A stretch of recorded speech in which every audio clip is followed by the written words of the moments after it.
আজকে কোথায় আমাদের সেজে গুজে বেরোনোর কথা ছিল, কিন্তু এই বৃষ্টির জন্য কিচ্ছু হলো না।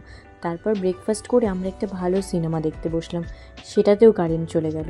তারপরও রান্না করতে বসেছিল, আরও বলছে পিউরটাই লঙ্কা লাগবে না, ওর এমনিই খুব তেজ। আমরা কেউ জানিই না যে আমাদের ফ্রিজে মাটনও ছিল। আমরা চিকেন ভেবে ব্যাপারটাকে কি হালকায় নিয়েছিলাম। 2টোর সময় আমরা বসেছি রান্না করতে। আজ আমাদের সব কিছুতেই বাধা। রান্না করতে করতে গ্যাসটা পুরো জ্বলে গেলে হয় না। তারপর সবাই এসছে আমাদের গ্যাস ঠিক করতে। যেহেতু মাটন, তাই আমাদের এত তোড়জোড় রান্নায়। তখন 4টে বাজে, আর আমরা কাউকে যেতে দিইনি, যদি আবার আগুন জ্বলে যায়। কোল্ড ড্রিঙ্কস খাইয়ে বসিয়ে রেখে দিয়েছি। আর তনুটাকে দেখো কি ভয়ে ভয়ে রান্না করছে। আগুন জ্বলে যাওয়ার ভয় আমি খাট থেকে নামিনি বাবা।